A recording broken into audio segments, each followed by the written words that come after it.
কুল্লামা রাফা'না লুকমা রাবা মিন আসফালিহা আকসারা মিন যালিক। কুল্লামা রাফা'না লুকমা রাবা মিন আসফালিহা আকসারা মিন যালিক। আমরা যখন প্লেট থেকে এক একটা লুকমা নিতেছিলাম, এক একটা লুকমা নেওয়ার পর থেকে দেখতেছিলাম প্লেটের নিচ থেকে খাবার যেন উঠলে উঠলে উত্থিত হচ্ছে। আমরা দেখলাম প্লেটের নিচ থেকে খাবার উঠলে উঠছে। হযরত আবু বকর রাদিয়াল্লাহু তাআলা আনহু বলেন, আমরা বরকতের খানা খাইতেছিলাম আর দেখি খানা খালি প্লেটের নিচ থেকে উঠতেছে উঠতেছে। আমরা খানা খেয়ে আমার স্ত্রীর কাছে প্লেটটা দিলাম, স্ত্রীকে বললাম, স্ত্রী গো দেখো খানা তো রয়ে গেছে, তুমি যে পরিমাণ খানা দিয়েছো খানা তো রয়ে গেছে। আবু বকরের স্ত্রী বলে, হে আবু বকর, আমি তো খানা আরো কম দিয়েছিলাম, খানা তো আরো বেশি দেখা যায়। হযরত আবু বকর বলে, নিঃসন্দেহে বরকতের খাবার, আরো খাও। আবু বকর আবার খাইলেন, পরিবার সবাইকে নিয়ে বলেন, সবাই খাও বরকতের খাবার। এবার আবু বকর সবাই কিনে খানা খাইলেন। খানা খাওয়ার পরে খানা তো আর শেষ হয় না। আল্লাহু আকবার কইবেন না? মুহতারাম হাজিরিন, হযরত আবু বকর সবাই কিনে খাইলেন, খানা শেষ হয় না। এবার এই প্লেট নিয়ে, খাবারের প্লেট নিয়ে হযরত আবু বকর চললেন নবীর দরবারে। গিয়া নবীর দরবারে বললেন, ইয়া রাসূলুল্লাহ, ইয়া হাবিবাল্লাহ, এই যে খাবারের প্লেট আমরা সবাই খাইলাম, মেহমানরা খাইলো, আবারও খাইলাম, সবাই খাইলাম, স্ত্রী সন্তান মেহমান সবাই মিলে খাইলাম, নবী খাবার তো শেষ হয় না। আল্লাহর নবী মুহাম্মদ আরবি সাল্লাল্লাহু আলাইহি ওয়াসাল্লাম আব্দুর রহমান ইবনে আবু বকরকে বলে, দেখা দাও, খাবারটা কাজে লাগবে। নবীর দরবারে 12টা গোত্রের 12 জন সর্দার আসলো চুক্তি নবায়নের জন্য। আব্দুর রহমান ইবনে আবু বকর বলে, আমি দেখলাম অনেক মানুষ, কিন্তু আমি গণি নাই কি পরিমাণ লোক হবে। যদি এক একজনের সাথে 5 জন করে হয়, 5 বরং 60 জন। আব্দুর রহমান ইবনে আবু বকর বলে, এক একজনের সাথে 5-7 জন হবে মিনিমাম। 12 গোত্রের সর্দারের সাথে নবীজির মিটিং হয়, বৈঠক হবে। আল্লাহর নবী ওই প্লেটের খাবার রেখে দিলেন। 12 গোত্রের সর্দার তার সঙ্গী যারা আছে সবাইকে নিয়ে আল্লাহর নবী খাবারে বসলেন। আব্দুর রহমান ইবনে আবু বকর বলে, আব্দুর রহমান ইবনে আবু বকর, প্লেটটা নিয়ে আসো। ওই প্লেটের খাবার সকল সর্দার আর তার সঙ্গীদের সামনে পেশ করলেন নবীজি। খাবার যখন দেওয়া হলো, 3 জনের খাবারে আল্লাহ রাব্বুল আলামিন এত বরকত দান করলেন, 60 থেকে 70 জন সবাই খাবার পেট ভরে খাইলেন। আল্লাহর নবী সাল্লাল্লাহু আলাইহি ওয়াসাল্লাম অবশেষে বরকতের খানা খেয়ে শেষ করলেন। আলহামদুলিল্লাহ, আলহামদুলিল্লাহি নাহমাদুহু ওয়া নাস্তাঈনুহু ওয়া নাস্তাগফিরুহু ওয়া নু'মিনু বিহি ওয়া নাতাওয়াক্কালু আলাইহি ونعوذ بالله من شرور أنفسنا ومن سيئات أعمالنا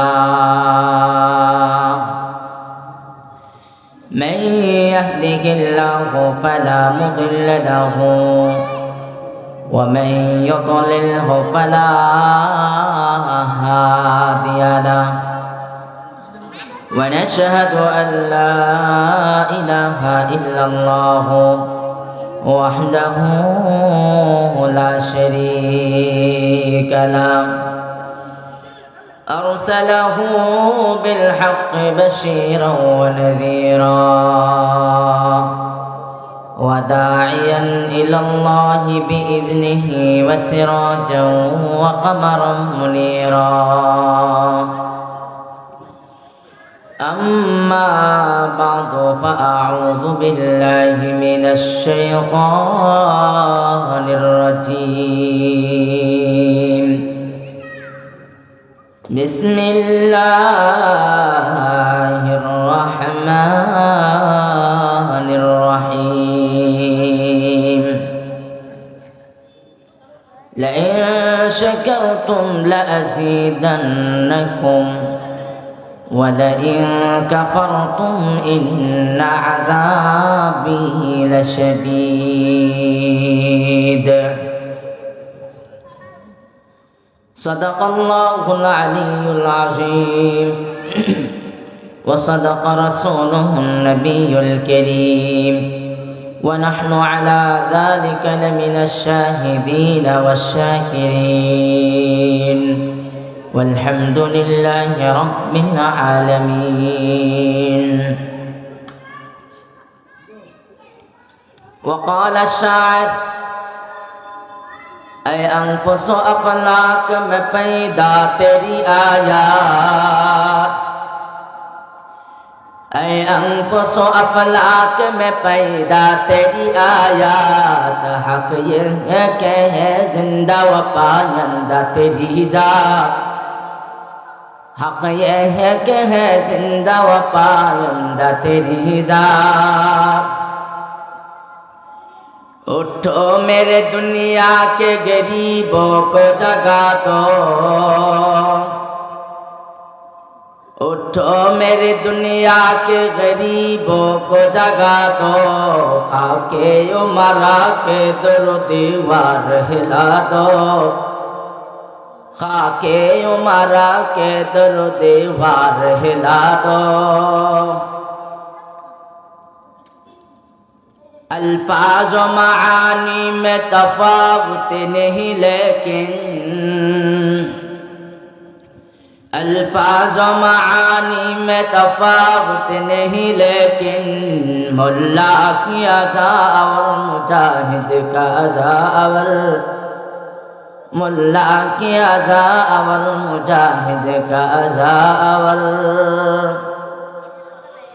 सुब्हानक ला इल्म लना इल्ला मा अल्लमतना इन्नका अंतल अलीमुल हकीम আমরা সকলেই मोहब्बते दुरूद इब्राहिम पढ़ी अल्लाहुम्मा सल्लि अला मुहम्मदिन व अला आलि मुहम्मद कमा सल्लैता अला इब्राहीम व अला आलि इब्राहीम इन्नका हमीदुम मजीद अल्लाहुम्मा बारिक अला मुहम्मदिन व अला आलि मुहम्मद كما باركت على إبراهيم وعلى آل إبراهيم إنك حميد مجيد شباب محبة ذكر قولي لا إله إلا الله لا إله إلا الله لا إله لا إله إلا الله itu محبت nih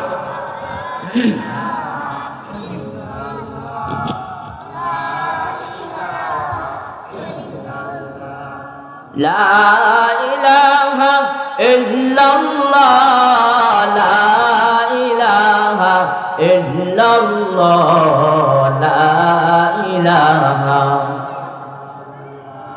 لا إله إلا الله لا إله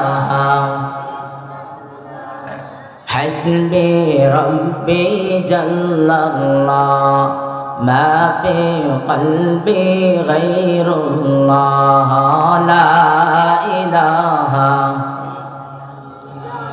لا إله إلا الله لا إله কালেমার জন্নে হুসাইন রক্ত দিলেন কারবালায় জান চলে যায় প্রাণ চলে যায় তব জবানে ইল্লাল্লাহ লা ইলাহা লা ইলাহা ইল্লাল্লাহ লা ইলাহা ইল্লাল্লাহ লা ইলাহা লা ইলাহা ইল্লাল্লাহ লা ইলাহা লা ইলাহা ইল্লাল্লাহ মুহাম্মাদুর রাসূলুল্লাহ সাল্লাল্লাহু আলাইহি ওয়াসাল্লাম। আলহামদুলিল্লাহ। জামিয়া সিদ্দিকা আরবিয়া বলিয়ারটি বাগানবাড়ি মাদ্রাসার হাফেজ ছাত্রদের পাকের প্রদান উপলক্ষে আজকের এই ষষ্ঠ বার্ষিক ওয়াজ মাহফিলের সম্মানিত সভাপতি উপস্থিত আছেন আজকের এই প্রধান মেহমান উস্তাদ মুহতারাম, হাজার হাজার আলেমের উস্তাদ, জামিয়া রহমানিয়ার শিক্ষা সচিব হযরত মাওলানা মুফতি আশরাফুজ্জামান সাহেব দামাত বরকাতুহুল আলিয়া, আর উপবিষ্ট আছেন আমার সম্মুখে ইসলাম প্রিয়, দিন প্রিয় আমার মুরব্বী বাবাজিরা, আমার কলিজার টুকরা যুবক ভাইরা, পর্দার আলে উপস্থিত আমার সম্মানিত শ্রদ্ধা মা ও বোনেরা, মহান রবের দরবারে হাজারো লাখ কোটি শুকর ও সুজুদ যে আল্লাহ রাব্বুল আলামিন আমাদেরকে জান্নাতের বাগানে কোরআন ও হাদিসের মজলিসে আসার বসার তৌফিক দান করেছেন। এই জন্যে আকাশ বাতাসকে প্রকম্পিত করে, আওয়াজকে উঁচা করে, জবান খুলে সবাই কালিমাত শুকর আদায় করি আলহামদুলিল্লাহ। মোহতারাম হাজিরিন, আমি আপনাদের সম্মুখে সূরাত ইব্রাহিম থেকে একটি আয়াতে কারিমা তেলাওয়াত করেছি। আমাদের সকলের পরিচিত, সকলেই আমরা এই আয়াতটা জানি। আল্লাহ তাআলা বলেন, লাইন শাকারতুম লাযীদান্নাকুম ওয়া লাইন কাফারতুম ইন্না আযাবি লাশাদীদ। হে আমার বান্দা বান্দিরা, আমি আল্লাহ তোমাদেরকে যে নেয়ামত দিয়েছি, তোমরা যদি ওই নেয়ামতের শুকরিয়া আদায় করো, আমি আল্লাহ তোমাদের নেয়ামতকে আরো বাড়াইয়া দেব। আওয়াজ দিয়া বলেন না সুবহানাল্লাহ। এবং আমি আল্লাহ তোমাদের জান মাল, ইজ্জত সম্মান সব কিছুর মাঝে আমি আল্লাহ বরকত দান করব। বরকত কি জিনিস? শুকরিয়া আদায় করলে রব নেয়ামত বাড়ায় দেন এবং বরকত দেন।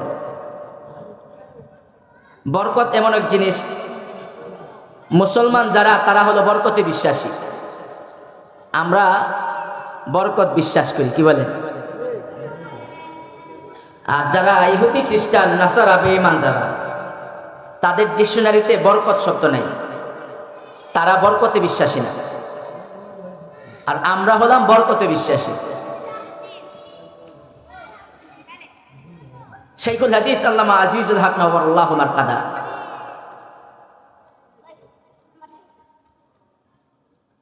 হুজুর বলেন, বরকত কি? বরকত হলো যেরকম 100 টাক চালের ভাত খাইলে মনে হয় যে 1 চালের ভাত খাইছে, এটা হলো বরকত। আচ্ছা, এরকম 100 টাক চালের ভাত খাইলে মনে হয় 1 পোয়া চালের ভাত খাইছেন, এটা হলো বরকত।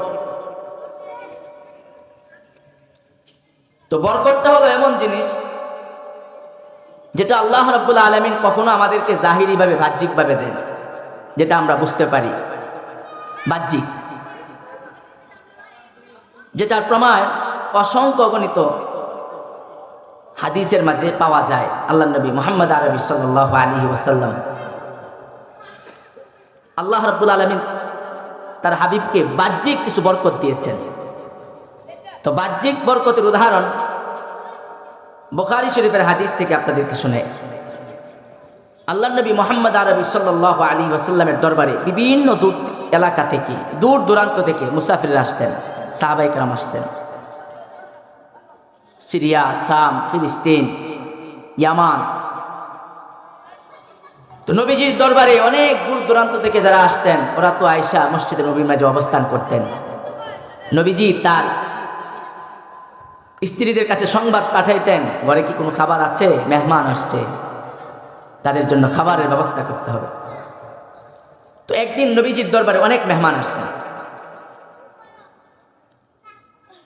তো মেহমান আসার পরে আল্লাহ নবী সাল্লাল্লাহু আলাইহি ওয়াসাল্লাম উনি সাহাবাই কেরামকে বলতেছেন, তোমাদের যাদের ঘরে 2 জনের খাবার আছে সে একজন মেহমান নিয়ে যাবে। যাদের ঘরে 4 জনের খাবার আছে সে 2 জন মেহমান নিয়ে যাবে। যাদের ঘরে 6 জনের খাবার আছে সে 3 জন মেহমান নিয়ে যাবে। এরকম ভাবে সাহাবাই কেরামকে বলতেছেন তোমরা মেহমান নিয়ে যাও।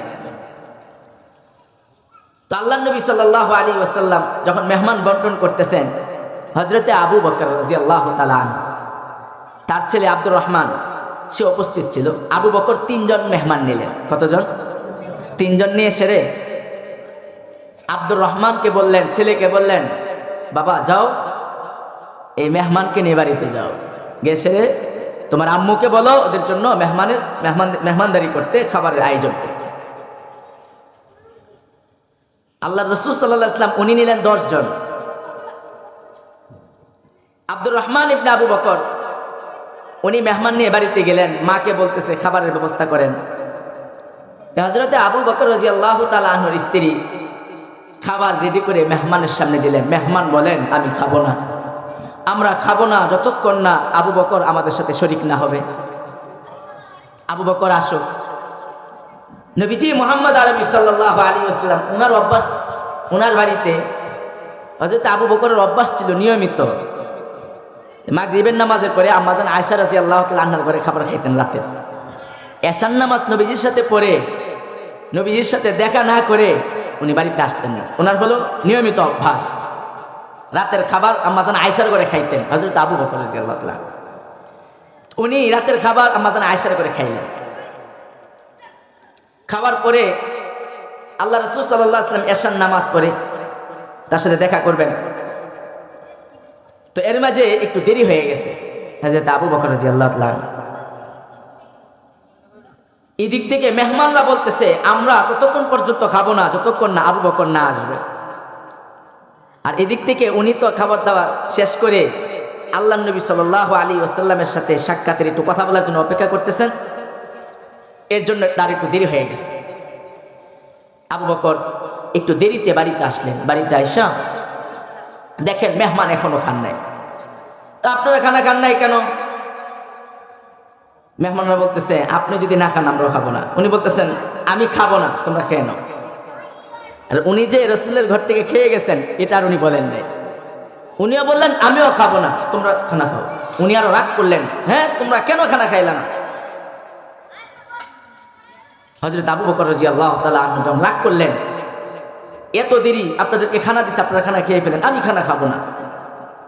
মেহমানরা বলতেছে আবু বকর তুমি যদি না খাও আমরাও খাবো না। লাগজিনি পেস একদিক থেকে মেহমানরা বলতেছে আমরাও খাবো না, আবু বকর বলে আমিও খাবো না। এরপরে দেখলেন ঘটনা, এই ছোটরা কথা বলো না।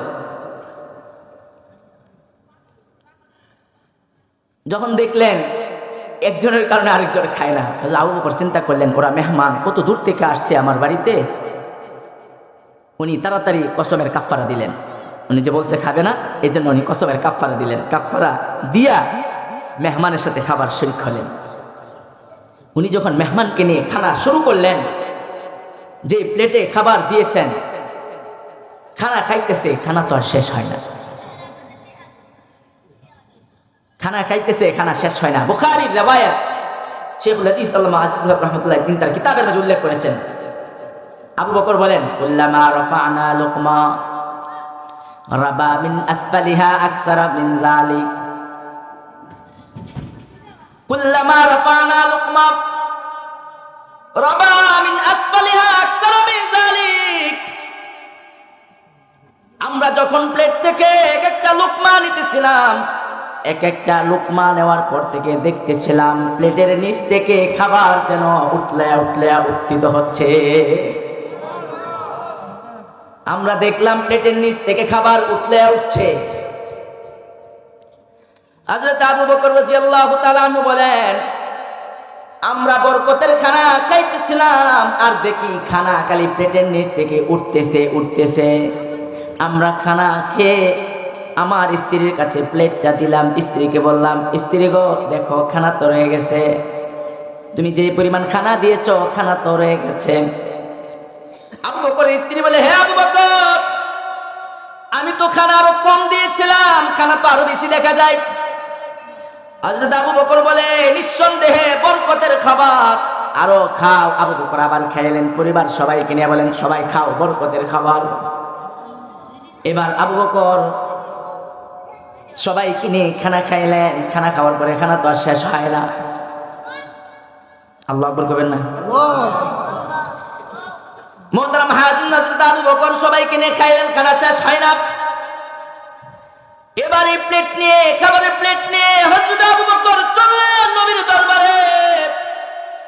গিয়া নবীর দরবারে বললেন, ইয়া রাসূলুল্লাহ, ইয়া হাবিবাল্লাহ, এই যে খাবারের প্লেট আমরা সবাই খাইলাম, মেহমানরা খাইলো, আবারও খাইলাম, সবাই খাইলাম, স্ত্রী সন্তান মেহমান সবাই মিলে খাইলাম, নবী খাবার তো শেষ হয় না। আল্লাহ নবী মুহাম্মদ আরবি সাল্লাল্লাহু আলাইহি ওয়াসাল্লাম আব্দুর রহমান ইবনে আবু বকরকে বলে, রেখে দাও, খাবারটা কাজে লাগবে। নবীর দরবারে 12টা গোত্রের 12 জন সর্দার আসলো চুক্তি নবায়নের জন্য। আব্দুর রহমান ইবনে আবু বকর বলে, আমি দেখলাম অনেক মানুষ, কিন্তু আমি গণি নাই কি পরিমাণ লোক হবে। যদি এক একজনের সাথে 5 জন করে হয়, 5 বরং 60 জন। আব্দুর রহমান ইবনে আবু বকর বলে, এক একজনের সাথে 5-7 জন হবে মিনিমাম। 12 গোত্রের সর্দারের সাথে নবীজির মিটিং হয়, বৈঠক হবে। আল্লাহ নবী ওই প্লেটের খাবার রেখে দিলেন। 12 গোত্রের সর্দার তার সঙ্গী যারা আছে সবাইকে নিয়ে আল্লাহ নবী খাবারে বসলেন। আব্দুর রহমান ইবনে আবু বকর বলে, আব্দুর রহমান ইবনে আবু বকর, প্লেটটা নিয়ে আসো। ওই প্লেটের খাবার সকল সর্দার আর তার সঙ্গীদের সামনে পেশ করলেন নবীজি। খাবার যখন দেওয়া হলো, 3 জনের খাবারে আল্লাহ রাব্বুল আলামিন এত বরকত দান করলেন, 60 থেকে 70 জন সবাই খাবার পেট ভরে খাইলেন। আল্লাহ নবী সাল্লাল্লাহু আলাইহি ওয়াসাল্লাম অবশেষে বরকতের খানা খেয়ে শেষ করলেন।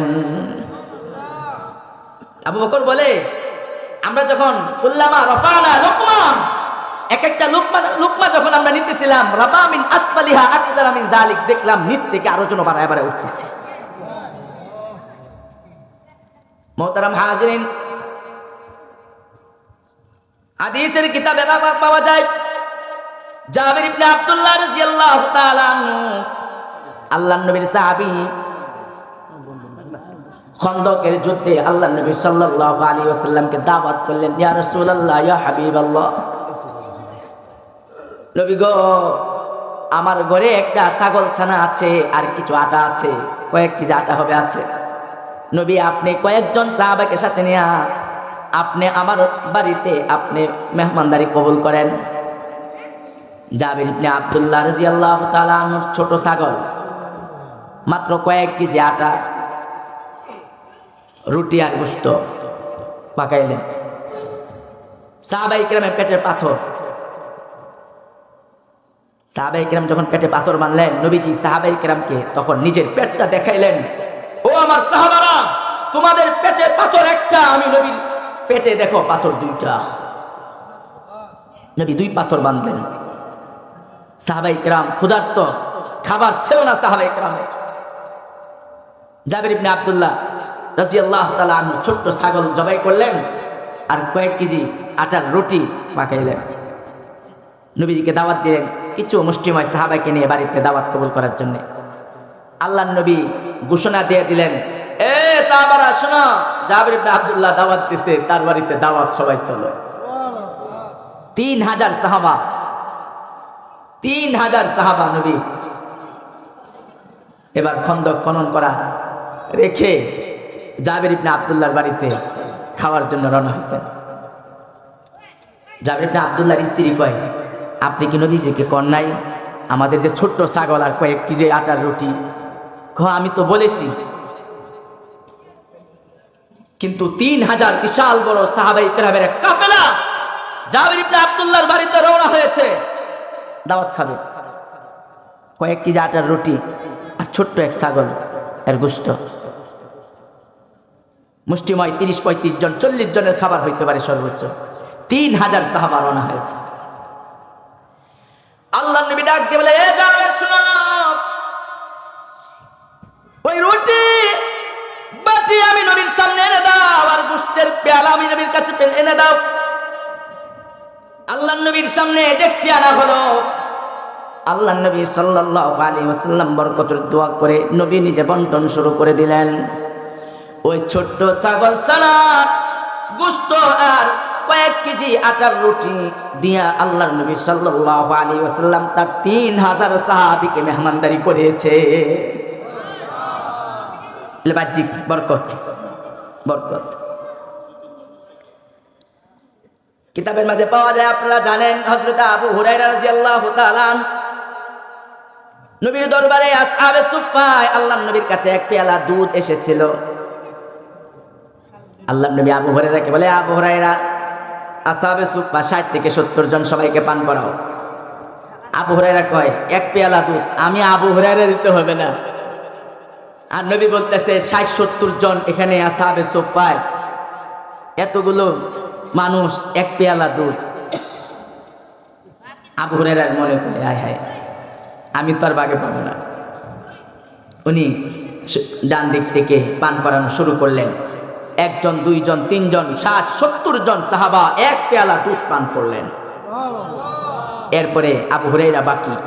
নবী বলেন, আবু হুরায়রা, এবার তোমার পালা, তুমি পান করো। আবু হুরায়রা পান করলেন। নবী বলেন, আবু হুরায়রা আবার পান করো, আবার পান করেন। আবু হুরায়রা আবার পান করো তুমি। 3 বার আবু হুরায়রাকে আল্লাহর নবী পান করাইলেন, শেষ হয় না বরকতের দুধ। এরপরে আল্লাহর নবী সাল্লাল্লাহু আলাইহি ওয়াসাল্লাম নিজে সেই বরকতের দুধ নিজে পান করে শেষ করলেন। এগুলো বাহ্যিক বরকত আল্লাহ রাব্বুল আলামিন দিয়েছেন। এই জন্য মুহতারাম হাজিরিন, আমরা মুসলমান তো বরকতে বিশ্বাস করি না। কি বলেন? বরকতে বিশ্বাস করার দরকার আছে না নাই? আমরা বিশ্বাস করি কাফের বেঈমানরা তাদের ডিকশনারিতে বরকত শব্দই নাই, তারা বরকত বলতে কিছুই মনে করে না, বিশ্বাস করে না। আমরা মনে করি আল্লাহ তাআলা আমাদের সম্পদে বরকত দেন। কি বলেন? আল্লাহ তাআলা আমাদের রিজিকে বরকত দেন। তিরমিজি শরীফের হাদিসে আছে, আল্লাহ নবী সাল্লাল্লাহু আলাইহি ওয়াসাল্লামের কাছে এক ইহুদি আসলেন। আসার পরে নবীজি একটা বকরির দুধ দহন করে ওই ইহুদিকে দিলেন। সে এক পেয়ালা দুধ খেয়ে ফেলছে। আল্লাহ নবী আরেকটা বকরির দুধ দহন করে দিলেন, এটাও খেয়ে ফেলছে। আরেকটা বকরির দুধ দহন করে নবী তাকে দিলেন, আরেক বকরির পুরা দুধ সে খেয়ে ফেলছে। এরকম ভাবে 7টা বকরির দুধ সে একা পান করছে। এরপরের দিন সে ইমানদার হইয়া, আগে তো ছিল ইহুদি, ইমানদার হইয়া নবীর দরবারে যখন আসেন, আল্লাহ নবী তাকে এক পেয়ালা দুধ দিলেন, একটা বকরির দুধ দহন করে দিলেন।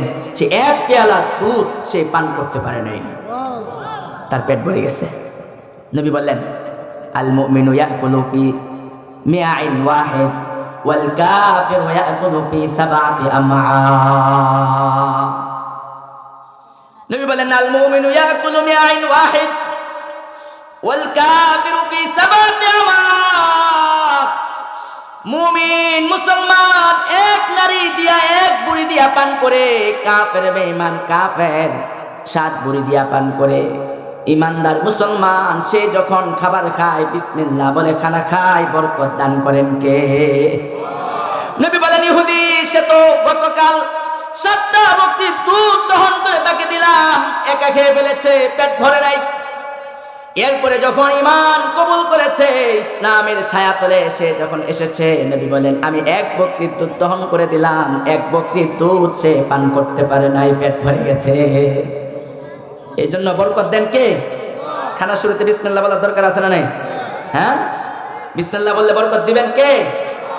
এখন যে বরকত দিবেন, বরকত আমরা পাবো কিভাবে জানার দরকার আছে না নাই? হ্যাঁ, বরকতের উপায়, বরকত পাওয়ার কিছু উপায় আছে না? উপায় আছে। বরকত পাওয়ার উপায় হলো, 1 নাম্বার উপায় হলো যে আল্লাহর উপর পূর্ণ আস্থা ও বিশ্বাস রাখবে, আল্লাহ রাব্বুল আলামিন তাকে বরকতের দরজা তার জন্য আল্লাহ উন্মুক্ত করে দিবে। কার উপর পূর্ণ আস্থা ও বিশ্বাস? কি বলেন? আস্থা ও বিশ্বাস কার উপর থাকবে? আওয়াজ দিয়ে বলেন, কার উপর? 90% মুসলমানের দেশের সংবিধানে আল্লাহর উপর পূর্ণ আস্থা ও বিশ্বাস আমরা চাই। কি বলেন? হ্যাঁ, 90% মুসলমানের দেশে যদি সংবিধানে আল্লাহর উপর পূর্ণ আস্থা ও বিশ্বাস না থাকে, তাহলে এতগুলো মুসলমান থেকে লাভ কি? কোন তো বরকত পামো কেমনে? আমাকে সংবিধানে আল্লাহর উপর পূর্ণ আস্থা ও বিশ্বাস নেই। এই জন্য আমরা দাবি জানাচ্ছি, এই সংবিধান সংস্কারে আমাদের তাওহীদি জনতার পক্ষ থেকে দাবি হলো 90% মুসলমানের দেশের সংবিধানের বিসমিল্লাহ থাকবে কি থাকবে না? আওয়াজ দিয়ে বলেন। 90% মুসলমানের সংবিধানে আল্লাহর উপর পূর্ণ আস্থা ও বিশ্বাস রাখতে হবে। কথা বলেন ঠিক না বেঠিক? এই জন্য আমরা তাওহীদি পন্থী, আমরা ইমানদার মুসলমান বলতে চাই, এদেশের মুসলমান, এদেশের লক্ষ কোটি মুসলমান বেঁচে থাকতে আমাদের সংবিধানে আল্লাহর উপর পূর্ণ আস্থা ও বিশ্বাসকে যারা বাদ দিতে চাই, এই জমিন থেকে তাদেরকে বাদ দেওয়া হবে ইনশাআল্লাহ। আল্লাহু আকবার, নারে তাকবীর, আল্লাহু আকবার। ইসলামের শত্রুরা হুঁশিয়ার সাবধান, আলেম ওলামার শত্রুরা হুঁশিয়ার সাবধান, নারে তাকবীর, আল্লাহু আকবার। এ মুসলমান যুবক ভাইরা, এই দেশ শাহজালাল শাহপরানের দেশ। কথা বলেন ঠিক না বেঠিক? এই দেশ শাহ মাকতুমের এই দেশ, খানজাহান শাইখুল হাদিসের এই দেশে পশ্চিমাদের কোনো এজেন্ডা বাস্তবায়ন করতে দেওয়া হবে না, হবে না, হবে না। এই জন্য মুসলমান সজাগ থাকতে হবে। নতুন এই গণঅভ্যুত্থান পরবর্তী সুযোগ হয়েছে, আমরা ইসলাম ও মুসলমানদের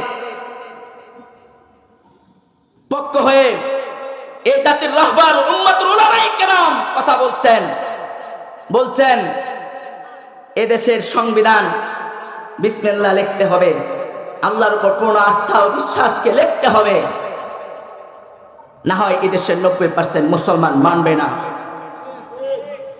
এই জন্য আমরা বলতে চাই, এই শাইখুল হাদিসের এই দেশে 90% মুসলমানের এই দেশে মুসলমানের মুসলমানিত্ব, মুসলমানের যে পূর্ণ আস্থা ও বিশ্বাস আল্লাহর উপরে রাখবেন, সেই আস্থা ও বিশ্বাস সংবিধানে লিখতে হবে।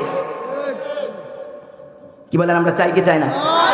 আমি বলতেছিলাম, বরকত পাওয়ার 1 নম্বর কারণ হলো আল্লাহর উপর পূর্ণ আস্থা ও বিশ্বাস রাখতে হবে। আমরা কার উপর আস্থা ও বিশ্বাস রাখবো? আওয়াজ দিয়া বলতে হবে, কার উপর? আল্লাহর উপর পূর্ণ আস্থা ও বিশ্বাস রাখতে আল্লাহ কি দিবেন? বরকত দিবেন। কি দিবেন? বরকত দিবেন। 2 নাম্বার হলো আল্লাহর ভয়। আল্লাহকে ভয় করতে হবে। আল্লাহর ভয় যদি দিলের মধ্যে না থাকে, বরকত আসবে না। আল্লাহ রাব্বুল আলামিন কোরআনে হাকিমে বলেন, লাউ আন্না আহলাল কুরা আমানু ওয়াত্তাকাউ লাফাতাহনা আলাইহিম বারাকাতিম মিনাস সামাই ওয়াল আরদ। ও আমার ইমানদার মুসলমান, ও আমার ইমানদার বান্দা বান্দিরা শুনো, লাউ আন্না আহলাল কুরা আমানু, যদি জনপদবাসী, যদি কোন দেশের মানুষেরা যদি ঈমান আনয়ন করে আমি আল্লাহর উপর, ওয়াত্তাকাউ আমি আল্লাহকে ভয় করে, লাফাতাহনা আলাইহিম বারাকাতিম মিনাস সামাই ওয়াল আরদ, আমি আল্লাহ আসমান এবং জমিনের যত বরকত আছে, আমি আল্লাহ ওই জনপদবাসীর জন্য সকল বরকতের দুয়ারগুলো আমি আল্লাহ উন্মুক্ত করে দিব। এই জন্য আল্লাহ বলেন, ঈমান আনবা, এ আমার বান্দা বান্দিরা, আমি আল্লাহর উপর ঈমান আনবা, ওয়াত্তাকাউ আমি আল্লাহকে ভয় করবা, আমি আল্লাহ সকল বরকত তোমাদেরকে দান করব। এই জন্য ঈমান আনবো আর আল্লাহকে কি করব? ভয় করব। আল্লাহকে যদি ভয় করতে পারি, মুসলমান কাকে ভয় করবে? মুসলমান কাকে ভয় করে? আওয়াজ দিয়ে বলেন। মুসলমান কি বলেন? পশ্চিমাদেরকে ভয় করবে? সাম্রাজ্যবাদীকে ভয় করবে? দাদাদেরকে ভয় করবে? মুসলমান কোন সাম্রাজ্যবাদীকে ভয় করতে পারে না। মুসলমান আমেরিকা হোয়াইট হাউসকে ভয় করতে পারে না। মুসলমান সুপার পাওয়ারকে ভয় করতে পারে না। মুসলমান কাকে ভয় করবে? চিল্লায়ে বলেন। মুসলমান ভয় করবে আল্লাহকে।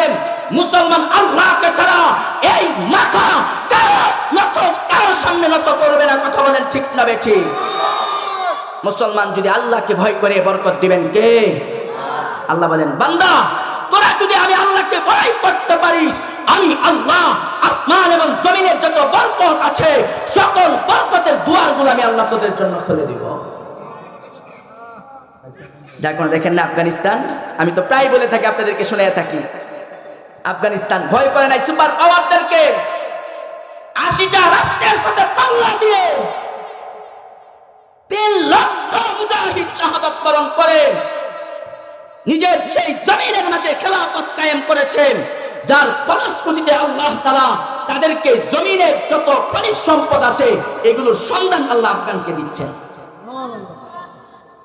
আমরাও যদি এই মুহূর্তে এই সময়ে গণঅভ্যুত্থান পরবর্তী নতুন স্বাধীনতা অর্জনের পরবর্তী সময়ে যদি আমরাও যদি আল্লাহর উপর পূর্ণ আস্থা ও বিশ্বাস রেখে শুধুমাত্র ভয় করবো আল্লাহকে, এই পৃথিবীর কোন সাম্রাজ্যবাদীকে মুসলমান ভয় করতে পারে না।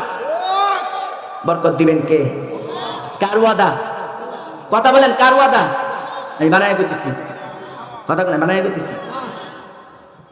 উলামায়ে কেরাম আছে জিগান, আল্লাহ বলেন ওয়ালাউ আন্না আহলাল কুরা আমানু ওয়াত্তাকাউ লাফাতাহনা আলাইহিম বারাকাতিন মিনাস সামাই ওয়াল আরদ।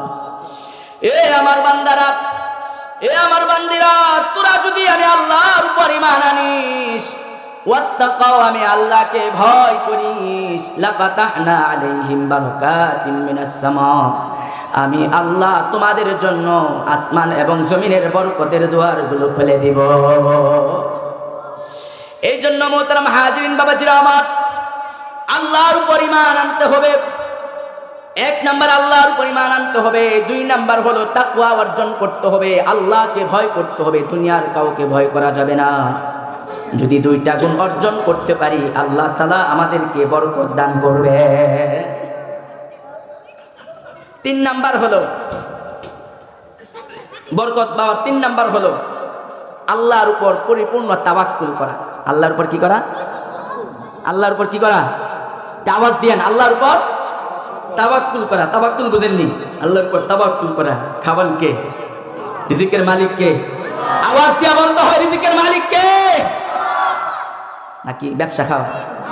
হ্যাঁ, চাকরি, ক্ষেত খামার, ভুট্টা ক্ষেত, ধান খেতে খাওয়া, বাগানে খাওয়া, কি বলেন?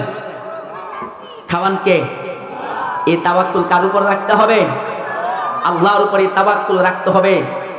লাউ আন্নাকুম তাতাওয়াক্কালুনা আলাল্লাহ হাক্কা তাওয়াক্কুলিহি, নবী বলেন ও উম্মত, যদি আল্লাহর উপর পরিপূর্ণ তাওয়াক্কুল তোমরা করতে পারো, আল্লাহ তাআলা জানো তোমাদেরকে কেমন ভাবে রিজিক দিবেন। লা রাযাকাতুম কামা ইয়ারযুকুত তাইর, যেরকম ভাবে আল্লাহ পাখিকে রিজিক দেন এমন ভাবে রিজিক আল্লাহ তোমাদেরকেও দিবেন। তাবদু খিমাসা ওয়া তারুহু বিতানা, ওই সকালবেলা বের হয় খালি পেটে, বিকালবেলা ভরা পেটে আসে। এই জন্য নবী বলেন লাউ আন্নাকুম তাতাওয়াক্কালুনা আলাল্লাহি হাক্কা তাওয়াক্কুলিহি, এ উম্মত যদি আল্লাহর উপর তাওয়াক্কুল করতে পারো, হাক্কা তাওয়াক্কুলিহি পরিপূর্ণ তাওয়াক্কুল করতে পারো, আল্লাহ খাওয়ান, আল্লাহ পালেন, আল্লাহ মারেন, এই তাওয়াক্কুল যদি আল্লাহর উপর করতে পারো রে উম্মত, আল্লাহ তাআলা যেমন ভাবে পাখিকে রিজিক দেন, পাখি সকালবেলা তার বাসা থেকে খালি পেটে বের হয়, বিকালবেলা পাখি পেটটা ভরে বাসায় ফিরে। নবী বলেন উম্মত, আল্লাহ রাব্বুল আলামিন পাখিকে যেমন ভাবে রিজিক দান করে তোমাদেরকে তেমন ভাবে আল্লাহ রিজিক দান করবে। এই জন্য তাওয়াক্কুল করতে হবে কার উপর? এই জন্য আল্লাহ বলেন কোন বান্দা যদি আমি আল্লাহর উপর তাওয়াক্কুল করে, আমি আল্লাহ রাব্বুল আলামিন তাকে রিজিক দান করি। এ দুনিয়ার মানুষ শোনো, আমরা তো আল্লাহর উপর তাওয়াক্কুল করি না, যার কোন সন্তানকে বন্ধ করে দেই, এই জন্য বরকত হয় না, সন্তান আটকে দেয়। বিয়া করছে, বিয়া করলে বরকত হয় ওয়াদা, যদি বরকত না হয় মনে করবেন সমস্যা হয়, সমস্যা হইতেছে, সন্তান আসতে দিতেছে না। এই জন্য আমরা তো দেখা গেল সন্তানকে আটকায় দিই, সন্তানকে আসতে যে না, বেশি সন্তান যদি হয় খাওয়াইবো কেনা। এই জন্য আল্লাহ বলেন লা তাকতুলু আওলাদাকুম খাশিয়াতা ইমলাক। মুহতারাম হাজির, আল্লাহ বলেন লা তাকতুলু আওলাদাকুম খাশিয়াতা ইমলাক। এ আমার বান্দা বান্দিরা, রিজিকের অভাবের ভয়ে, ফকিরের ভয়ে ফকির হয়ে যাইবা, এই ভয়ে রিজিক কমে যাবে, এই ভয়ে লা তাকতুলু আওলাদাকুম, তোমরা তোমাদের সন্তানদেরকে হত্যা করো না। যদি তোমার সন্তান বেশি হয় আমি আল্লাহ তাদের রিজিক দান করব। এ দুনিয়ার মানুষ শোনো, আল্লাহ রাব্বুল আলামিন বলেন, ও আমার বান্দা বান্দিরা, আমি আল্লাহ আমার কোন বান্দাকে জমিনে পাঠানোর 50,000 বছর আগে আমি আল্লাহ রিজিক পাঠিয়ে দেই। এই জন্য মোহতারাম হাজিরিন, কেউ যদি সন্তান আসতে না দেয়, সন্তান যদি আটকে ফেলে, অনেকে বলে স্লোগান হয় একটা হইলে যথেষ্ট, দুইটা হইলে ভালো হয়, কেন স্লোগান আছে না মোবাইল এলাকায়, কি বলেন দুইটা হইলে ভালো হয়, একটা হইলে যথেষ্ট, এরকম একটা স্লোগান না? কি বলেন এই স্লোগান মানা যাবে? কি বলেন মানা যাবে? এই স্লোগান মানা যাবে না। এই জন্য সন্তান যত বেশি আসবে আল্লাহ তত রিজিক দিবেন, তত বরকত দিবেন। এই জন্য মোহতারাম হাজিরিন, আমার মা ও বোনেরা, আমরা আমাদের সন্তানদেরকে আটকাবো না, সন্তানকে আসতে দিতে হবে। আল্লাহ বলেন, তোমরা গরিব হইয়া যাইবা, তোমরা রিজিকের কমে যাইব, এই ভয়ে তোমাদের সন্তানদেরকে তোমরা হত্যা করো না। নাহনু নারযুকুকুম ওয়া ইয়্যাকুম, নাহনু নারযুকুহুম ওয়া ইয়্যাকুম, আমি আল্লাহ তোমাদেরকে রিজিক দেব, আমি আল্লাহ তোমাদের সন্তানদেরকে রিজিক দেব। এই জন্য মোহতারাম হাজিরিন, বরকত যদি পেতে চান তাহলে বিয়া করতে হবে, যারা বিয়া করেন নাই। আল্লাহর ওয়াদা, ইয়াকুনু ফুকারা আয়ুগনিহুমুল্লাহু মিন ফাদলি, তোমরা যদি ফকির থাকো আমি আল্লাহ তোমাদেরকে ধনী বানায় দিব বিয়া করলে। এই জন্য ঘরে যদি উপযুক্ত পাত্র পাত্রী থাকে দ্রুত বিয়ার ব্যবস্থা করে দিবেন। করেন তো? গার্জেনদেরকে বলতেছি, আপনারা যারা অভিভাবক আছেন আপনাদেরকে বলতেছি, আপনারা দ্রুত বিয়ার আয়োজন করবেন। না হয় ওরা যদি কোনো গুনাহ করে, এই গুনার ভাগ কি পাবেন? আপনিও পাবেন, বোঝেন না? হ্যাঁ, আপনার সন্তান যদি উপযুক্ত থাকে, আপনি যদি বিয়ার ব্যবস্থা না করেন, ওরা যদি গুনাহ করে, গুনার ভাগ আপনি পাবেন। অনেকে বলে এস্টাবলিশ হয়নি, নিজের পায়ে খাড়া এলো, কই না আমরা, এগুলো বলা যাবে না। বলবেন আপনারা? বিয়া করায় দেখবেন রিজিক আল্লাহ বাড়ায় দিবেন, বরকত দিবেন, এটা আল্লাহর ওয়াদা, আল্লাহ বলেছে। এই জন্য আল্লাহ রাব্বুল আলামিন বলেন, ও বান্দা, ও আমার বান্দিরা শোনো, যদি তোমরা আমি আল্লাহর উপর তাওয়াক্কুল করতে পারো, আমি আল্লাহ তোমাদের রিজিক বাড়ায় দিব, আমি আল্লাহ তোমাদের রিজিকের মাঝে বরকত দান করব। এই জন্য মোহতারাম হাজিরিন, বরকতটা আমরা বুঝি না। আল্লাহ তাআলা হতে পারে আপনাকে অসুস্থ বানা হসপিটালের বেডে শুয়ায়া 1 লাখ 2 লাখ টাকা হসপিটালের বিল, কি বলেন, আসতে পারে কি পারে না? আল্লাহ তাআলা আপনাকে সুস্থ করে দিলেন, আপনি সুস্থতার জীবন আল্লাহ আপনাকে দান করলেন, এটাই তো বরকত। আল্লাহ তাআলা আপনাকে কিডনিতে একটা রোগ দিয়ে দিলেন, ওই কিডনি নিয়ে আপনাকে ঢাকা ঘুরতে হবে, বিভিন্ন বড় বড় হসপিটালে আপনাকে ঘুরতে হবে, লক্ষ লক্ষ টাকা হসপিটালে আপনার বিল আসবে। আল্লাহ যদি আপনাকে আমাকে যদি সুস্থ রাখেন, মনে করবেন যে আল্লাহ তাআলা আমাকে বরকত দিতেছেন, এটা হলো আমার সবচেয়ে বড় বরকত। আল্লাহ ইচ্ছা করলে পারতেন হসপিটালের বেডে শুয়ে লাখ টাকা বিল আনতে। এই জন্য আমরা তো মনে করি আল্লাহ রাস্তায় দিলে মনে হয় কমে যাবে, কমবে না। কি দিবেন আল্লাহ? আমি একজনকে বলতেছিলাম, আমার এক ভাই, খুব মহব্বতের ভাই, ওনাকে বলতেছি, ভাই আপনার দান করার দরকার নাই, নাম করলে চিনবেন। খেপে গেছে আমার উপরে, আমি তো আরো কয়াসের আরো বিপদে পড়ছি। গায়ে হায়, তুমি তো আমাকে বরকত থেকে বঞ্চিত করতে চাইতেছো, তুমি একজন মুফতি সাহেব হয়ে সেরে এরকম ভাবে আমাকে তুমি এরকম ভাবে বলতেছো, এটা তোমার মুখে সাজাই না। আমার সমস্যা থাকতে পারে, আমি গরিব হতে পারি, আমি ঋণগ্রস্ত হতে পারি, কিন্তু আল্লাহর ওয়াদা হলো আশরু আমসালিহা, কেউ যদি আমি আল্লাহর জন্য 1 টাকা খরচ করে আল্লাহর রাস্তায়, আমি আল্লাহ এটাকে 10 গুণ বাড়াইয়া দিই। সুবহানাল্লাহ। আরে বান্দা, শুধু 10 গুণ না, আমি আল্লাহ এটাকে বাড়াইতে বাড়াইতে 700 গুণ পর্যন্ত বাড়াইয়া দিই। এই জন্য আমাকে উল্টা শরম দিলেন, আপনার মুখে কথা। আমি বলছি আপনার দান করার দরকার নেই, কোনা দান করুন, জোর করে করবো, করলে কি ডবল পাইব। 1000 দান করলে কত পাইব? 10,000। এই জন্য বরকত, আল্লাহ আমার এই ভাইয়ের হায়াতে বরকত দান করেন, সবাই বলেন আমিন। এই বিশ্বাসটা আমাদের থাকতে হবে, আল্লাহ খাবার। আল্লাহ বলেন, এই বান্দা, তোরা যে ক্ষেত খামার করলে, ধান ক্ষেত লাগাইলে, ভুট্টা ক্ষেত লাগাইলে, একটা তুফান দিয়া যদি আল্লাহ চায় আমাকে ভুট্টা ক্ষেত সব চিন্তা পারেন না, 10 গত বছর আমার ভুট্টা ক্ষেত সব নামাই দিছে, সব শেষ। গিয়ে দেখি ভুট্টা ক্ষেতে একটাও দেখা যায় না, সারা একটাও নাই, সব ঘাস আর ঘাস, কমরমান ঘাস, সারা যে নিচে বেরিয়েছে নাই। এমন তুফান দিছে, সব শেষ। বর্তমানে দেখেন না ক্যালিফোর্নিয়ায় লস অ্যাঞ্জেলস না জায়গার নাম, হ্যাঁ লস অ্যাঞ্জেলস, হ্যাঁ লস অ্যাঞ্জেলস, এই ক্যালিফোর্নিয়া আমেরিকার যে জায়গার মাঝে কত বড় দাবানল দেখছেন, সেই দাবানল সব পুরা তাদের যে সুপার পাওয়ার বিশেষ বুঝেননি। আল্লাহ রাব্বুল আলামিন, আমি একটা জরিপে দেখলাম তারা আমাদের গাজা ফিলিস্তিনকে যতটুকু পুরাইছে বোম বাস্টিং করে যতটুকু ধ্বংসযোগ্য তারা করছে, মেপে দেখলাম যে হুবহু ওই পরিমাণ জায়গা আল্লাহ রাব্বুল আলামিন দাবানল দিয়া ওই আমেরিকার ক্যালিফোর্নিয়া চালায় গেছে। অবশেষে বাধ্য হইয়া তারা গাজা থেকে তাদের যুদ্ধবিরতি ঘোষণা করে সব সৈন্য প্রত্যাহার করে নিয়ে গেছে।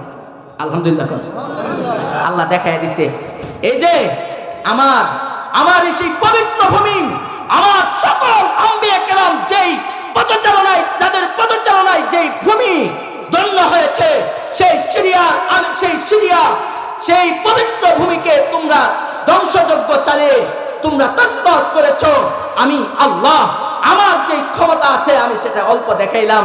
আগুনের দাবানল আমি আল্লাহ দিলাম, আগুনের যে তুফান আমি আল্লাহ দিলাম, তোমাদের সকল পাওয়ার সেখানে ব্যর্থ হয়েছে। আমি আল্লাহ তোমাদের বিশাল বড় বড় যে অট্টালিকা আছে সেগুলোকে আমি আল্লাহ মাটির সাথে ধসিয়ে দিলাম। কমলা হেরাস হাসান একজন, কমলা হেরাস যে ট্রাম্পের সাথে হারছে, হ্যাঁ তার বাড়িটা পর্যন্ত গেছে। এবং চলচ্চিত্র নায়ক যিনি ছিলেন আমেরিকার সবচেয়ে বড়, যে হের বাড়িঘর পর্যন্ত আগুনে পড়াইছে। লক্ষ লক্ষ মানুষ ভিক্ষার ছুরি হাতে নিয়ে ঘুরছে আমেরিকায়। আলহামদুলিল্লাহ, আমরা এই আগুন লাগাতে খুশি না বেজা? আরে কিছু আগুন লোক লাগায়, কিছু আগুন আল্লাহ লাগায়, কিছু আগুন মানুষে লাগায়, কিছু আগুন কে লাগায়? আল্লাহ লাগায়। মানুষে যেন না যে আমগো যে সচিবালয় পড়ে লাইছে, এদিকে লাগছে না লাগাইছে, কি মনে হয় আপনাদের? কিছু আগুন মানুষে লাগায়, কিছু আগুন কে লাগায়? আল্লাহ লাগায়। এই জন্য কিছু আগুন লাগলে আমাদের দিল ব্যথা লাগে, কারণ কষ্ট, আর কিছু আগুন হয়ে গা আমাদের জন্য আনন্দের কারণ। এই জন্য আমরা বলতে চাই, হে দুনিয়ার সাম্রাজ্যবাদীরা, হে দুনিয়ার সুপার পাওয়াররা, শুনে রাখো, যেই আগুনের দাবানল শুরু হয়েছে, তোমরা যদি তওবা না করো, মুসলমানের কাছে যদি ক্ষমা না চাও, মুসলমানের কাছে যদি তোমরা ক্ষমা না চাও, সেই আগুনের দাবানল তোমাদের পুরো সাম্রাজ্যকে খান খান করে দিবে। কথা বলেন ঠিক না বেঠিক? এই জন্য আমাদের মুসলমান ভাইদেরকে নিয়ে গেছে হায়ার করে, আজান দাও, আজান দিতেছে, আল্লাহু আকবার, আল্লাহু আকবার বলেন, নারায়ে তাকবীর। এই জন্য আগুন লাগলে কোন দোয়া পড়তে হয়?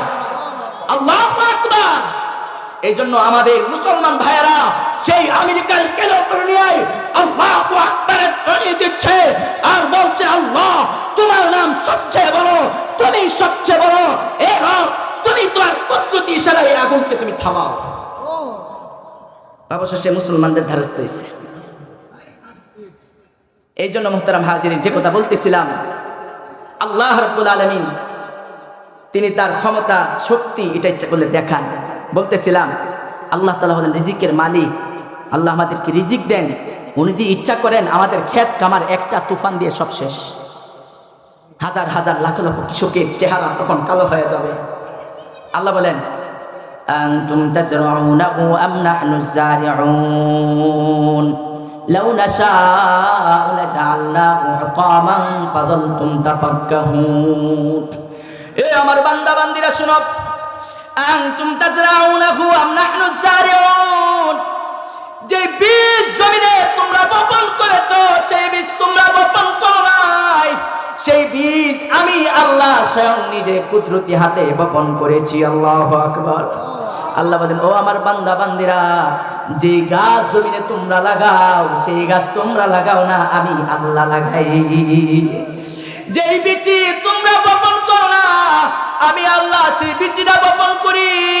লাউ নাশাউ লাজআলনাহু হুতামা, আমি আল্লাহ যদি ওই বীজগুলোরে যদি বলে ওই বীজগুলো তোরা আর উঠিস না, যদি জমিন থেকে বীজগুলো যদি মাটিকে যদি ফাইটা যদি বীজ যদি বের না হয়, যদি গাছগুলো যদি না উঠে, চারা যদি না গজায়, ফাযালতুম তাফাক্কাহুন, আল্লাহ বলেন তখন হাজার হাজার লাখ লাখ কৃষকের চেহারা কালো হয়ে যায়। তখন তোমাকে চেহারা কালো হয়ে যায়। ফাযালতুম তাফাক্কাহুন, তোমাদের চেহারা কালো হয়ে যায়। এই জন্য আমার বান্দা বান্দিরা, তোমরা বিশ্বাস রাখবে, তোমরা যেই বিচি জমিনের মাঝে বপন করলে, যে অঙ্কুরটা জমিনে বপন করলে, ওই অঙ্কুরের কোনো ক্ষমতা নাই উদ্ভূত হওয়ার। আমি আল্লাহ ওই অঙ্কুরটাকে উদ্গত করাই। এ বান্দা শোনো, আমি আল্লাহ তোমাদেরকে যে নিয়ামত দিলাম, এই নিয়ামতের যদি শুকরিয়া আদায় করো, লাইন শাকারতুম লাযীদান্নাকুম ওয়া লাইন কাফারতুম ইন্না আযাবি লাশাদীদ। ও আমার বান্দা বান্দিরা, শুকরিয়া যদি আদায় করো, আমি আল্লাহ তোমাদের নিয়ামতকে বাড়িয়ে দিব। ওয়া লাইন কাফারতুম, যদি কুফরি করো, না শুকরিয়া করো, যদি শুকরিয়া আদায় না করো, আমি আল্লাহ নিয়ামতকে চিনে নিব, সাথে সাথে আমি আল্লাহ তোমাদেরকে আযাবে গ্রেফতার করব। কবি বলেন, শুকরে নিয়ামত নিয়ামত নিয়ামত আফজুকুনা, শুকরে নিয়ামত নিয়ামতে আফজুকুনা, শুকরে নিয়ামত আজকাফত বহিরুকুনা, শুকরে নিয়ামত নিয়ামতে আফজুকুনা, কুফরে নিয়ামত আজকাফত বহিরুকুনা। ও দুনিয়ার মানুষ, শুকরিয়া আদায় করো, নিয়ামত বাড়ায় দিবেন কে? দুনিয়ার মানুষ যদি শুকরিয়া আদায় না করো, আল্লাহ তোমাদের কাছ থেকে নিয়ামতকে চিনে নিবেন, নিয়ামত পাইবে না, বরকত পাইবে না, এবং সাথে সাথে আল্লাহ রাব্বুল আলামিন তোমাদেরকে আযাবের মাঝে গ্রেফতার করবেন। নাউজুবিল্লাহ। মুহতারাম হাজিরিন, এই জন্য আল্লাহ রাব্বুল আলামিন বলছেন, এ বান্দারা, তোরা যদি নিয়ামত পাইয়া যদি শুকরিয়া আদায় করস, আমি আল্লাহ নিয়ামতকে বাড়ায়া দিব, আর বাড়ায়া দিব এবং বরকত দান করব। এই জন্য আল্লাহ বলেন, বলতেছিলাম বরকত পাওয়ার যে কিছু উপায়, অনেক উপায় আছে, এর মাঝে কয়েকটা বললাম, সর্বশেষ আমি আপনাদেরকে বলে শেষ করে দিব। আমাদের দাওয়াতি মেহমানরা চলে এসেছেন, আমি আর সময় লম্বা করব না। আমার আলোচনা তো আপনারা শুনে নিয়ে নিয়মিত, তারপরও চাচাদের অনুরোধ, আমার বয়ান করতে হবে, না আমার ইচ্ছা ছিল না করার। আমার উস্তাদ আছেন, ফুটফুট কাঁপতেছে, হুজুর আছেন, কি বলে ফেলি, কোন ভুল করে ফেলি, এই জন্য আমি এ কথা দীর্ঘায়িত করবো না। সর্বশেষ বলতে চাই, আল্লাহ বলেন, হ্যাঁ, আল্লাহ রাসূল সাল্লাল্লাহু আলাইহি ওয়াসাল্লাম হাদিসের মাঝে পাওয়া যায়, বরকত পাওয়ার উপায় হলো, আমরা আমাদের যে খাবার আমরা খাই, খাবারটা আমরা নষ্ট করব না। খাবার কি করব না? নষ্ট করব না। প্লেট থেকে যদি একটা খাবার পড়ে যায়, ওই খাবারটা পড়ে গেলে ময়লাটা ফেলে ওই খাবারটাকে ধুয়ে খেয়ে ফেলবো। যদি আমাদের খাবারকে যদি আমরা কদর করতে পারি, কি বলেন, একটা দানা কেউ বানাতে পারবে? পারছে কেউ বানাইতে? একটা চাল দেখান তো পারলে বানায়, একটা ভুট্টার বিচি পারলে দেখি তো বানায় পারবেন? কেউ পারবেন বানাইতে? কথা কন না কেন? পারবেন কেউ বানাইতে? হাজার হাজার লাখ লাখ বার যে নষ্ট করতেছি। এই জন্য নবী বলেন, তোমাদের খাবার থেকে যেই প্লেট, যেই খাবারটা পড়ে যাবে, এটাকে উঠে সুন্দর করে খাবে, বরকত দিবেন কে? এই জন্য হাদিসের মাঝে আছে, তিরমিজি শরীফের হাদিস, আল্লাহর নবী বলেন, হে আমার উম্মতেরা শোনো, তোমরা যখন খাবার খাও, তোমাদের প্লেটের মধ্যখানে আল্লাহ রাব্বুল আলামিন আসমান থেকে বরকত নাযিল করতে থাকেন। আর তোমরা যখন একটা খাবার খাও, ওই খাবার যদি পড়ে যায়, এটা বরকতের খাবার থাকে, শয়তান এটাকে ফেলে দেয়, শয়তান এটাকে লুফে নেয়, উম্মত খাবার পড়ে যাবে, সেই খাবারটাকে সাথে সাথে তোমরা গ্রহণ করে খাবে। বরকত দিবেন কে? এরপরে আমরা তো প্লেট মুছে খাই না, আঙ্গুলে মুছে খাই না, এটা হলো আমাদের বদ অভ্যাস, এটা হলো ক্রেডিট, বড়লোকগিরি, এটা চাই পাই গেলে বোঝা যায়। এটা দেখা গেল মাঝে মধ্যে আমাকে ঢাকা গেলে মানিদি ভাই নিয়ে যাবো চাই পাই, জীবন ভাইরা যারা আছে, তো আমি মনে করি কি, এই হোটেলে ঢুকলে মনে হয় কি জানেন, জান্নাতে আসছে, মানে আমার কাছে এরকম লাগে আর কি, দুনিয়ার কি মনে একটা জান্নাতের মতো তৈরি করে পেয়ে দিছে, নাতিশীতোষ্ণ, গরমও লাগে না, শীতও লাগে না, কি আরাম। গেলে মনে হয় আমি কি ঢাকায় আছি না কই আছি নিজেও জানি না। সেখানে গেলে দেখা গেল আপনার দেখতেছি একসাথে খাইতেছি, খাবার নষ্ট করতেছি, অনেকে খাবার নষ্ট করে, মানে মনে করে কি এটাকে আঙ্গুল চুষে খাইব, চামচ দিয়ে খাইব। আল্লাহ আঙ্গুল দিছে কেন? আঙ্গুল দিছে কেন? আর আঙ্গুল দিয়ে খাইলে জানেন কি লাভটা কি জানেন? নবী বলেন, উম্মত তোমরা যখন আঙ্গুল চাইটা চাইটা খাবা, তোমাদের আঙ্গুলের প্রত্যেকটা লম্পক থেকে প্লাজমা বের হয়। আল্লাহু আকবার বলেন। সেই প্লাজমা তোমাদের খাবারের সাথে তোমাদের পেটে যায়, আর তোমাদের বদহজমি হয় না। তোমাদের খাবার এই প্লাজমা ঢুকার সাথে সাথে তোমাদের পেটের যত খাবার আছে সহজে হজম হয়ে যায়। এই জন্য আমাদেরকে চামচ ধরাই দিচ্ছে, আমরা আমাদের হাতের সেই প্লাজমা থেকে বঞ্চিত হই, যার কারণে আমাদের পেটের রোগ হয়, আমরা সুস্থ হই না। এই জন্য মোহতারাম হাজিরিন, নবী বলেন উম্মত তোমরা যখন খানা খাবে, ওই খানা খাওয়ার পরে আঙ্গুলটাকে চুইসা খাবে রে উম্মত।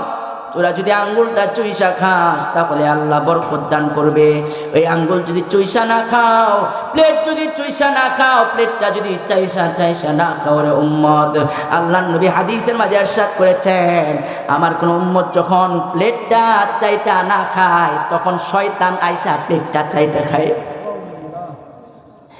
এই জন্য নবী বলেন উম্মত ইস্তাগফারাত লাহুল কাসা, তুমি যখন পেটটা চাইটা খাবে, তোমার পেট তোমার জন্য আল্লাহর কাছে মাগফিরাতের দোয়া করবে। এই জন্য বাবাজিরা আমার, আমরা যখন খানা খাবো, খানা খাওয়ার পরে প্লেট চাইসা খাবো। কথা বলেন, কে কে খাবে? আল্লাহ আমাদেরকে তৌফিক দান করেন, আমিন।